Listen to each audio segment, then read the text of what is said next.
Gracias, Presidenta. Colegas legisladores, cuando nos aprestamos a negar o apoyar un proyecto de ley, tiene que ser obligatoriamente para mejorar la seguridad jurídica, para beneficio o como reconocimiento de un derecho de carne y hueso para los ciudadanos. Pero ocurre que la experiencia enseña que siempre quienes están del lado de la corrupción se buscan vericuetos para procurarse impunidad. Y yo tengo en mis manos dos jurisprudencias, la una en la que, siendo abogado litigante, hice condenar a una persona que presuntamente había cometido el delito de perjurio. Y dice, en esencia, la Corte Nacional de Justicia, la segunda sala penal, dice: el perjurio en su esencia es concebido como la conducta de quien afirma lo falso o niega lo verdadero, a sabiendas que rinde con juramento una declaración que no es verdadera, y además que esta declaración debe ser la autoridad competente requiriendo de elementos constitutivos como son el sujeto activo, conforme lo establece el artículo 354 del Código Penal de ese entonces. La conducta que es efectivamente la afirmación de la falsedad o negación de la verdad efectuado bajo juramento. El dolo que se produce cuando al jurar se afirma o se niega falsamente la verdad. Y prosigue la segunda sala diciendo: el perjurio en su esencia es concebido como la conducta de quien afirma lo falso o niega lo verdadero. Y dice, además, la afirmación de falsedad o negación de la verdad efectuada bajo juramento. El dolo se produce cuando al jurar se afirma o se niega falsamente la verdad. Y el resultado que consuma la infracción cuando la autoridad recepta la declaración jurada falsa. Tengo otra jurisprudencia en la que incluso se juzgó a un expresidente de la Corte Suprema de Justicia porque sus declaraciones juradas no coincidían y supuestamente había contra él un enjuiciamiento por presunto enriquecimiento ilícito. Esta sentencia termina con la absolución y ratificando el estado de inocencia del imputado. Y voy a leer la parte pertinente para no cansarlos, que dice que la declaración juramentada de los bienes por él realizada, de acuerdo a lo establecido en el artículo 5 de la Ley para la presentación de las declaraciones juramentadas y artículo 31 de la Ley Orgánica de la Contraloría General de la Nación, y disposición transitoria sexta, no se encuentra en firme, puesto que la propia ley establece la facultad para que una vez hecha la revisión por parte de la Contraloría, el declarante presente las reformas, justificativos o pronunciamientos respectivos para subsanar cualquier omisión en la que hubiera incurrido. Es decir, en esencia esa declaración jurada no causa estado a priori. Por lo tanto, dice,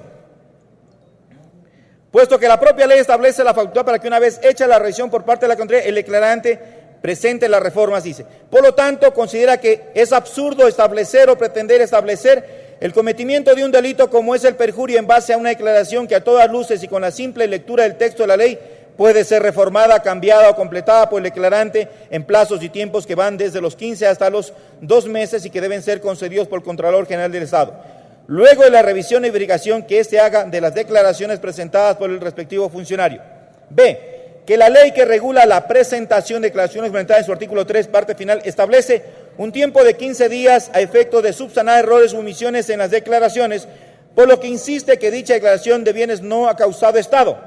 C. Manifiesta que el único órgano del poder público que tiene potestad para examinar las declaraciones juramentadas de bienes es la Contraloría General del Estado, y que a pesar de que este órgano presenta un informe extemporáneamente y realizado con violación a la Ley Orgánica de la Contraloría General del Estado, jamás el juez de cuentas acusó de la existencia del delito de perjurio.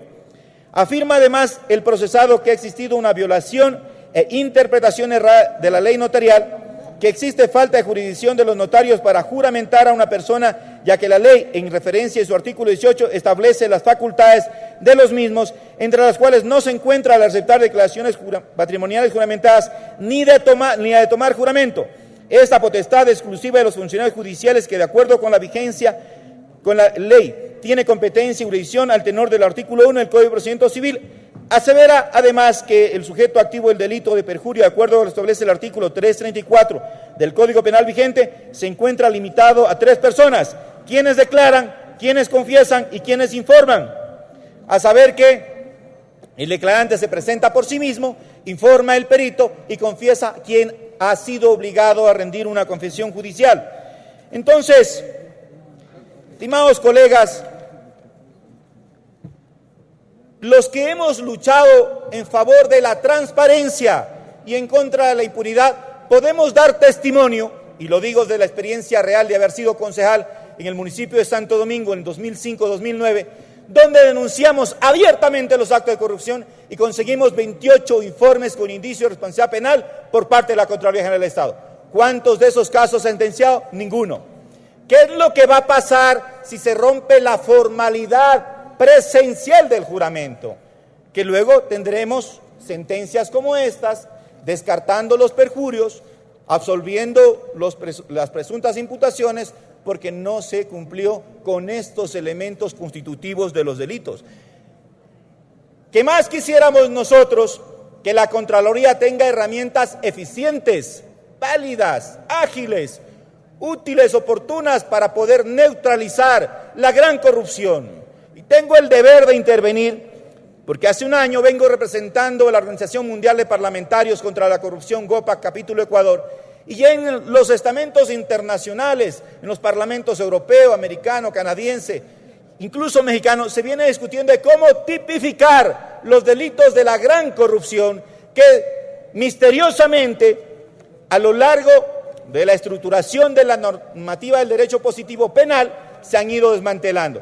Y se han ido desmantelando, ¿por qué? Porque el mismísimo presidente de la República, cuando hizo su veto presidencial al COIP, dispuso en el artículo 581 que para poder denunciar cualquier presunto caso de peculado, enriquecimiento ilícito, primero exista el informe de Contraloría, desconociendo que en esos delitos se cometen otros como falsificación de documentos.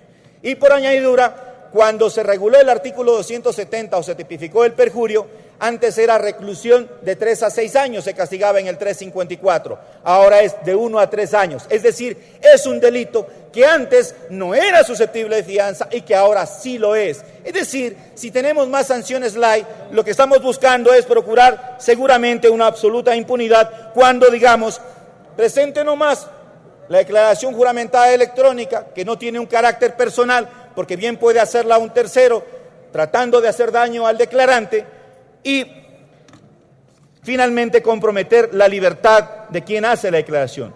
Además, por añadidura, colegas asambleístas, hay que tener presente el tipo penal.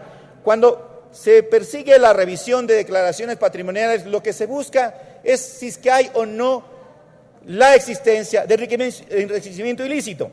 Y el 279 del COIP dice, las o los servidores públicos y las personas que actúen en virtud de una potestad estatal en algunas instituciones del Estado determinar en la Constitución de la República que hayan obtenido para sí o para terceros un incremento patrimonial injustificado. Ese es el punto. Determinar si hay o no acrecentamiento de patrimonio sin una causa, sin un objeto lícito. Si queremos hacer las cosas bien para supuestamente economizar los costos, y como ya he escuchado, vean, hay varias formas.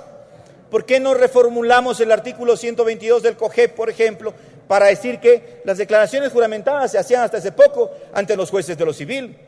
Que vaya la gente sin costo, cero costo, que vaya el ciudadano llenado el formulario de la Contraloría, ¿no es cierto?, y presente su declaración juramentada ahí, no le cuesta nada. O lo otro es, ¿por qué no regulamos y damos la orden para que el Consejo Nacional de la Judicatura pues tenga tarifas especiales para este tipo de actos de declaración de voluntad?